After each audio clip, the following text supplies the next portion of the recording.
నమస్కారం, welcome to Suman TV. నేను గీతాంజలి. ప్రస్తుతం మనతో పాటు లలితా పరివార సంఘం వ్యవస్థాపకురాలు, లలితా అమ్మవారి ఉపాసకురాలు అరుణా పేరి అమ్మగారు ఉన్నారు. వారితో మాట్లాడదాం. అమ్మ నమస్కారం. శ్రీమాత్రే నమః. శ్రీమాత్రే నమః. ఏంటో భలే అఫెక్షనేట్ గా అనిపిస్తుంది మిమ్మల్ని చూసినప్పుడల్లా, మాట్లాడినప్పుడల్లా. ఎక్కువసేపు గడపడం కూడా మీతో ఒక అదృష్టమేనమ్మా. చాలా మందికి ఆన్లైన్ లో ఉచితంగా నేర్పిస్తూ ఉన్నారు కదా. అంటే వాట్సాప్ నెంబర్ కూడా మనం వేసాం కొన్ని చోట్ల. ఇప్పటికి ఎంతమందికి నేర్పిస్తున్నారు మీరు? లలితా పరివార్ ద్వారా ఇప్పటి వరకు 12,000 మంది కంటే ఎక్కువ మంది సాధకులు జాయిన్ అయ్యారమ్మా. పూర్తి వరల్డ్ లో అన్ని చోట్ల నుంచి కూడా ఆన్లైన్ క్లాసెస్ కదా. సో అందరికి కన్వీనియంట్, ఇంట్లోనే కూర్చుని ఫ్రీగా నేర్చుకుంటున్నారు.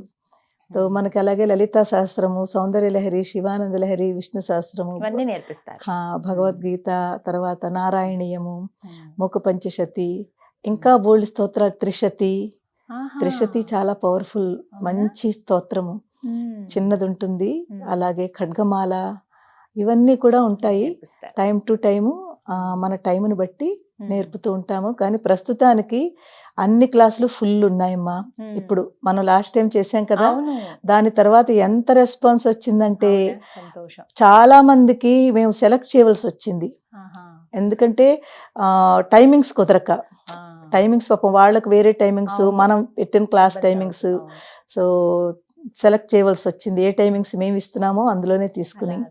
కానీ చాలా రెస్పాన్స్ వచ్చింది. అంటే చాలా గొప్ప విషయం. మంచి మనసుతో మీరు ఇలా నేర్పించడం ఉచితంగా అనేది కూడా గొప్ప విషయమే.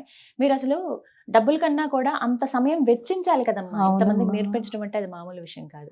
మీరు ఎంతో యాక్టివ్ గా ఉంటారు తెలిసేది నాకు.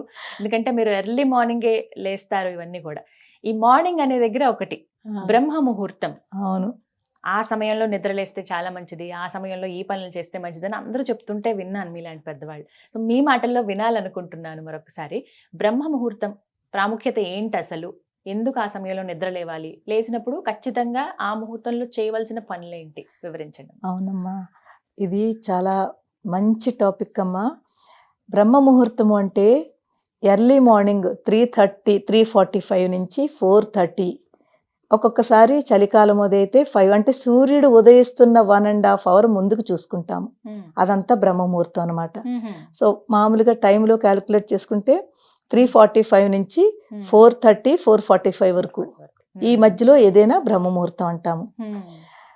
బ్రహ్మ ముహూర్తం పేరులోనే బ్రహ్మ అంటే ఏంటి? పరబ్రహ్మ. బ్రహ్మ అంటే దేవుడు, పరమేశ్వరుడు పేరు. బ్రహ్మ ముహూర్తం అంటే ఎర్లీ మార్నింగ్ టైము. చూడండి అమ్మా, మనము ప్రకృతితో కనెక్ట్ అయి ఉన్నాము. ప్రకృతి అంటే నేచరు, అమ్మవారు. ప్రకృతి అంటే అమ్మవారు కదమ్మా.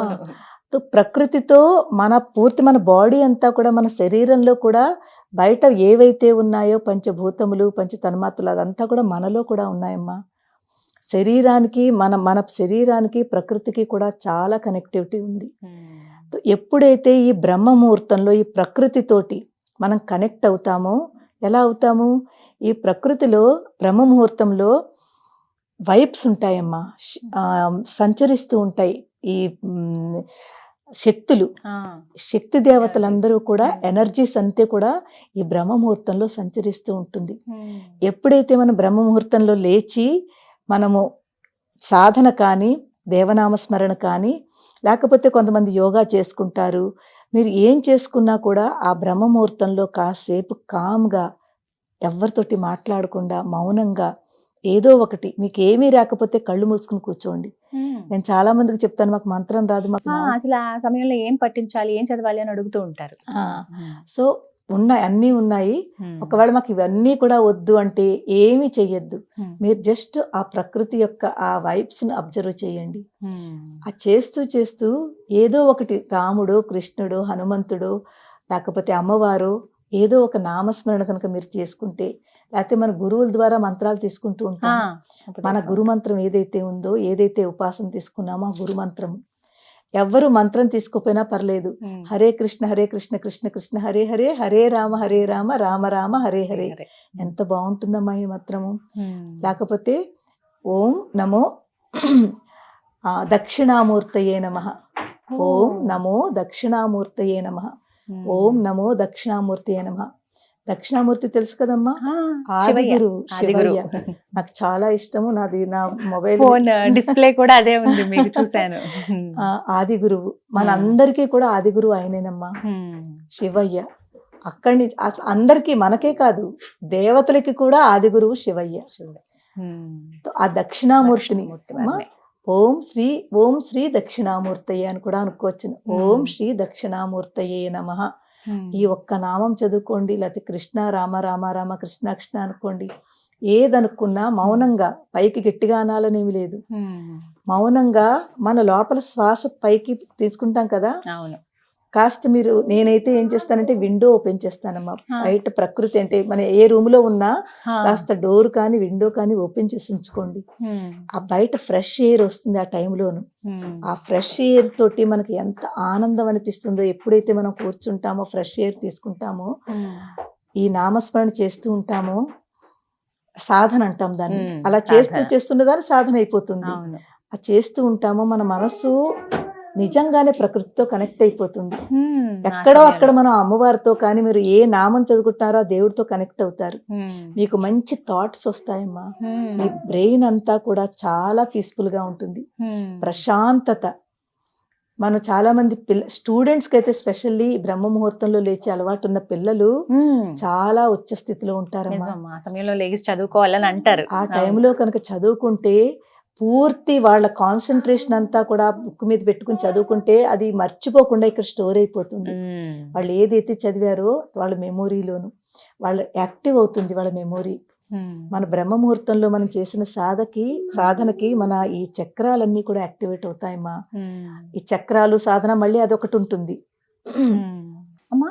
ఆ సమయంలో మేము లలిత అమ్మవారి ఉపాసన చేస్తున్నాము. అమ్మవారి ప్రత్యేకించి ఈ నామాలు ఈ సమయంలో, బ్రహ్మ ముహూర్తం సమయంలో స్మరించుకోవచ్చా అని అడుగుతూ ఉంటారు కొంతమంది. అలా ఏమైనా ఉన్నాయమ్మా? ఏదైనా లలితా సహస్రంలోంచి ఏదైనా నామం తీసుకోండి మీరు అమ్మా. తొలి నామమే తీసుకోండి, ఎంత అందమైన నామం. శ్రీ మాతా శ్రీ మహారాజ్ఞి శ్రీమత్ సింహాసనేశ్వరి చిదగ్నికుండ సంభూత దేవ కార్య సముద్యత.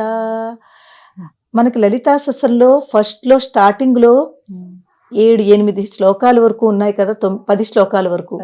ఈ 10 శ్లోకాలు కూడా ఈ బ్రహ్మ ముహూర్తంలో మీరు చదివితే పూర్తి ఒక ధ్యాన ప్రక్రియ, పూర్తి ధ్యాన ప్రక్రియ. మీకు కనీసం ఒక 20, మీకు తెలియకుండానే 20-25 మినిట్స్ ఈ ఒక్క నామం చదువుతూ దాన్ని అర్థం చేసుకుంటూ మనం మన బాడీ మీద అప్లై చేసుకుంటే, ఉద్యద్భాను సహస్రాభా చతుర్బాహు సమన్విత.